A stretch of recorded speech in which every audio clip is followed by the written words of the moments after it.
नमस्कार दोस्तों, कल मुख्यमंत्री जी की तरफ से बिहार में आंगनबाड़ी सेविका सहायिका के 22,000 पदों की जो घोषणा है वो यहाँ पे की गई है, जिसमें कि लगभग 22,891 पद पे बहाली होने वाला है।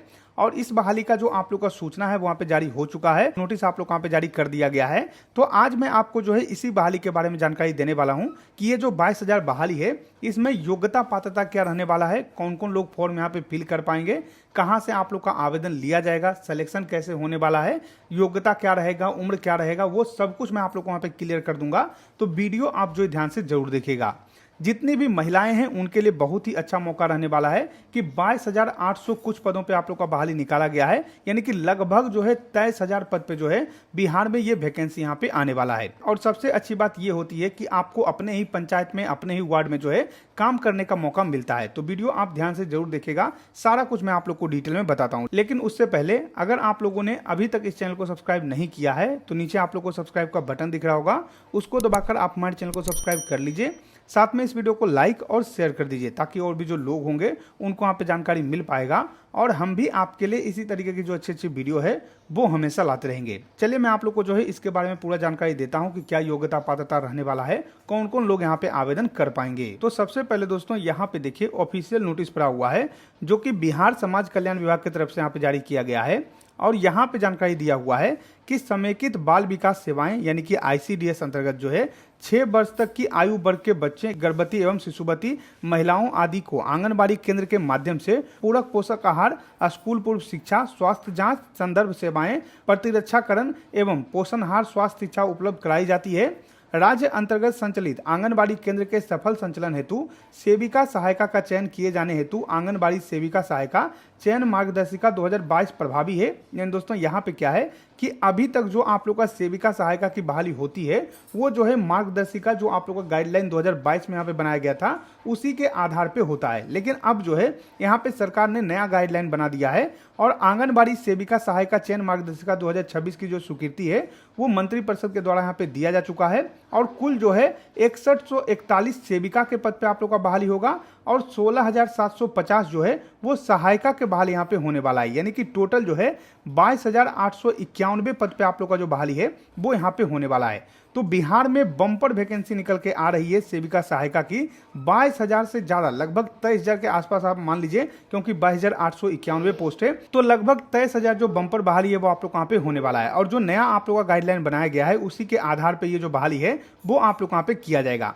अब दोस्तों बात करते हैं कि इसमें योग्यता पात्रता क्या होता है, चयन कैसे होता है, क्योंकि ये जो वैकेंसी है दोस्तों इसमें आप लोगों का जो सिलेक्शन प्रोसेस है वो बहुत ही अलग होता है। ये जो है सीधी बहाली होती है तो आपके पंचायत स्तर पे ही जो सिलेक्शन है वो यहाँ पे कर लिया जाता है। तो मैं आप लोग को जो ऑफिशियल आप लोग का मार्गदर्शिका है 2022 वाला जो गाइडलाइन है वो गाइडलाइन दिखा देता हूं, क्योंकि 2026 वाला जो गाइडलाइन है वो अभी तक पब्लिक नहीं किया गया है। तो 2026 वाला गाइडलाइन अभी तक हमारे पास नहीं पहुंचा है, जैसे ही आएगा तो एक और वीडियो बना देंगे। फिलहाल 2022 वाला जो गाइडलाइन है उसके आधार पे आपको जानकारी दे देते हैं और लगभग डिटेल आप लोग का सेम रहेगा, थोड़ा बहुत आप लोगों का जो चेंज है वो सरकार ने यहाँ पे किया होगा।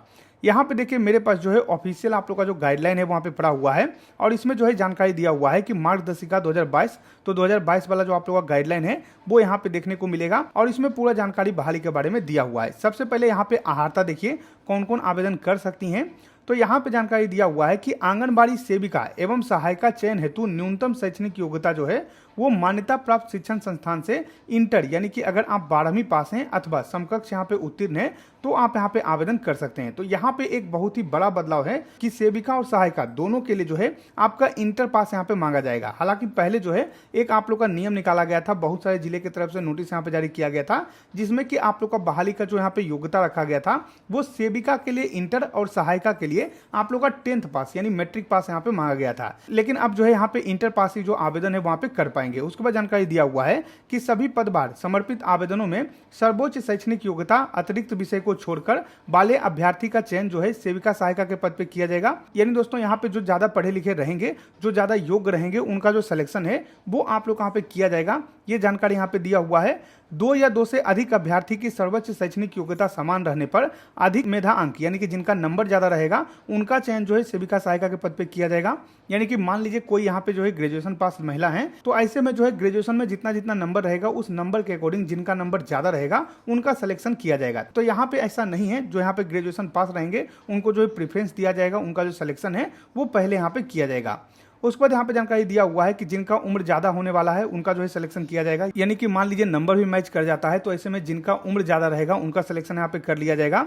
यहाँ पे दोस्तों आप लोग का जो एज लिमिट है वो 18 से लेकर जो है 35 साल आप लोग यहाँ पे रखा गया है। तो यहाँ पे इस बात का आपको ध्यान रखना है, ये एज लिमिट लगभग आप लोग का सेम यहाँ पे रहेगा। जो नया वाला आप लोग का गाइडलाइन है उसमें भी लगभग यही आप लोग का एज लिमिट रहने वाला है। उसके बाद आप लोग जो है 65 साल तक ये जो काम है वहाँ पे कर सकते हैं, यानी कि ये जो है एक परमानेंट वैकेंसी आप लोग यहाँ पे रहने वाला है।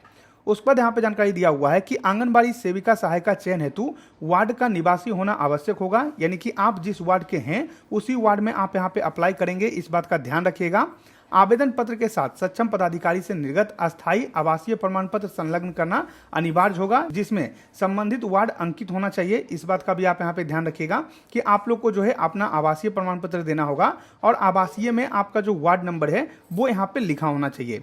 उसके बाद यहाँ पे जानकारी दिया हुआ है कि आंगनबाड़ी सेविका सहायिका चयन हेतु विज्ञापन प्रकाशन की तिथि को बिहार राज्य निर्वाचन आयोग द्वारा घोषित पंचायत चुनाव, नगर निकाय चुनाव के लिए निर्धारित वार्ड के आरक्षित कोटि के अंतर्गत जो महिला अभ्यर्थी आती हों वही आंगनबाड़ी सेविका सहायिका चयन के लिए योग्य होंगी। यानी दोस्तों यहाँ पे क्या है कि आपका जो है वोटर कार्ड भी वहाँ का बना होना चाहिए, तभी आप लोग अप्लाई कर पाइएगा, तभी आपका सिलेक्शन यहाँ पे किया जाएगा।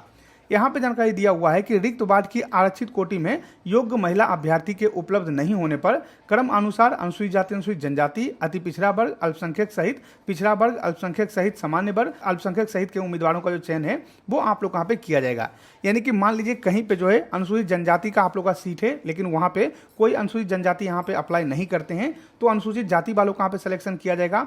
वो भी यहाँ पे अप्लाई नहीं करते हैं तो अति पिछड़ा वर्ग वालों का यहाँ पे किया जाएगा। वो भी अप्लाई नहीं करते हैं तो पिछड़ा वर्ग वालों का यहाँ पे किया जाएगा। वो भी अप्लाई नहीं करते हैं तो सामान्य वर्ग यानी कि जो जनरल कैटेगरी की महिला रहेंगी उनका सिलेक्शन किया जाएगा। तो ये जो पैटर्न है ये आप लोग यहाँ पे रहने वाला है, इस बात का आप यहाँ पे ध्यान रखिएगा। अब यहाँ पे चयन प्रक्रिया की बात करें तो यहाँ पे देखिए जानकारी दिया हुआ है कि रिक्ति हेतु जो आप लोग का आवेदन है वो जिला का जो पोर्टल है वहां से लिया जाएगा। यानी कि बहुत सारे जिलों में आप लोग का ऑनलाइन आवेदन लिया जाता है, बहुत सारे जिलों में ऑफलाइन आवेदन लिया जाता है, लेकिन अब मान के चलते हैं कि अब जो है ऑनलाइन ही अप्लाई होगा, इस बात का ध्यान रखिएगा। आवेदन के साथ जो है ये सब डॉक्यूमेंट आप लोग वहाँ पे लगाना होता है, यानी कि शैक्षणिक योग्यता का प्रमाण पत्र, जाति प्रमाण पत्र, आवासीय, ये सब आप लोग वहाँ पे लगाना होता है। और उसके बाद जो है मेधा सूची आप लोग वहाँ पे तैयार किया जाता है। मेधा सूची में ये जो है उप विकास आयुक्त जो है वो अध्यक्ष होते हैं और बाकी जो है ये सभी लोग सचिव और सदस्य यहाँ पे रहते हैं और इनके माध्यम से आपका जो मेधा सूची है वो यहाँ पे तैयार किया जाता है। मेधा सूची तैयार होने के बाद लिस्ट जो है वो पोर्टल पे अपलोड होता है। पोर्टल पे लिस्ट अपलोड होने के बाद अगर सब कुछ आप लोग का सही रहता है तो आगे जो सिलेक्शन है वो आप लोग वहाँ पे कर लिया जाता है। तो ये जो है पूरा आप लोग का प्रक्रिया रहता है। इस तरीके से ये जो वैकेंसी है वो यहाँ पे निकल के आता है। 2024 में जो है एक बहाली आप लोग वहाँ पे आया हुआ था, वो यहाँ पे देखिए कुछ इस तरीके से पटना जिले में यहाँ पे आया हुआ था। तो ये भी मैं आप लोग वहाँ पे दिखा देता हूँ, इसमें भी वही सब जानकारी दिया गया है, वही गाइडलाइन आप लोग वहाँ पे दिया गया है। अब जो है 2026 का जो गाइडलाइन है वो जब मेरे पास आएगा तो मैं आपको वीडियो बनाकर बता दूंगा कि आगे कैसे क्या होने वाला है या फिर क्या बदलाव किया गया है। फिलहाल आप इतना मानकर चलिए कि ये सब आप लोग वहाँ पे रहने वाला है, यही योग्यता उम्र आप लोग वहाँ पे रखा जाएगा। तो जैसा कि आप लोगों ने देखा दोस्तों, मैंने आपको दिखा दिया है कि क्या योग्यता पात्रता रहेगा, सब कुछ मैंने आपको बता दिया है। आशा करते हैं कि आपको वीडियो पसंद आएगा। अगर ये वीडियो पसंद आए तो लाइक के वीडियो, सब्सक्राइब करिए हमारे चैनल को, साथ ही शेयर के वीडियो को, ताकि और भी लोग को जानकारी मिल सके। हम मिलते हैं आपको अगली वीडियो में, तब तक के लिए धन्यवाद।